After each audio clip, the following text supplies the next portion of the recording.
فيصل مصطفى يكتب: نوفمبر، شهر الاعتدال الخريفي وولادة العظماء. مقال كتبه في الأخبار المسائي. نوفمبر، الشهر 11 من التقويم الميلادي، يعرف بأحد أشهر الخريف. في هذا الشهر نستمتع بطقس خريفي معتدل، حيث تنخفض درجات الحرارة تدريجيا استعدادا لاستقبال الشتاء. كما يعرف هذا الشهر بجمال أجوائه الهادئة وألوان أوراق الأشجار التي تتناثر على الطرقات ليضفي طابعا من الهدوء والسكون. يتميز مواليد شهر نوفمبر بصفات فريدة تجعله يستحق لقب شهر العظماء، حيث ينقسمون إلى مجموعتين: مواليد النصف الأول من 24 أكتوبر إلى 23 نوفمبر، وهم مواليد برج العقرب.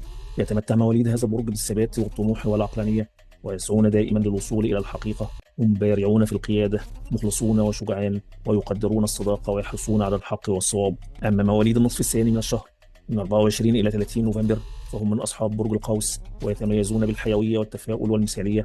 يعرفون بسخائهم وكرمهم الكبير، مما يجعلهم محبوبين من الآخرين ويمنحهم جاذبية خاصة.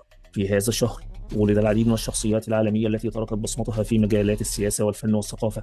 ومن أبرز الزعماء وقادة الدول من مواليد هذا الشهر يأتي الرئيس عبد الفتاح السيسي، والملك البريطاني الحادث تشارلز، إضافة إلى الزعماء البريطانيين مثل ويليام الثالث وإدوارد السابع، ورئيس الوزراء الشهير وينستون تشرشل، والمارشال البريطاني الشهير مونتجومري، والزعيمة الهندية إنديرا غاندي التي تعد واحدة من أبرز الشخصيات السياسية في الهند. على مستوى الفن يضم شهر نوفمبر عددا من ألمع النجوم مثل الفنان أحمد زكي الذي يعد من أبرز الممثلين المصريين، والفنانة القديرة ميرفت أمين، والفنان أحمد حلمي وزوجته منى زكي، والمطربة اللبنانية الأسطورية فيروز، والممثل الهندي الشهير شاروخان. في قريته سهرة الصغر التابعة لمركز أجاب محافظة الدقهلية ولد عدد من أفراد عائلتي في هذا الشهر، منهم خالي المربي الفاضل الأستاذ عبد الرزاق، وابن خالي الدكتور منير محمد عبد الرزاق الذي شغل منصب مدير مركز تقنية الاتصالات والمعلومات بجامعة المنصورة، وأخي الأكبر حمدي مصطفى المربي الفاضل. كما أحتفي بعيد ميلاد أبناء أختي محمد وياسر عيسى وابنتي مرهفان. وأنا كاتب هذه السطور فيصل مصطفى من مواليد هذا الشهر المميز. كلمة نوفمبر تعود إلى أصل لاتيني نوفا، والتي تعني 9 بالعربية، إذ كان شهر نوفمبر يعتبر الشهر التاسع في السنة عند الرومان القدماء، الذين كانوا يعتبرون شهر مارس بداية العام قبل إضافة يناير وفبراير إلى التقويم الجريجوري.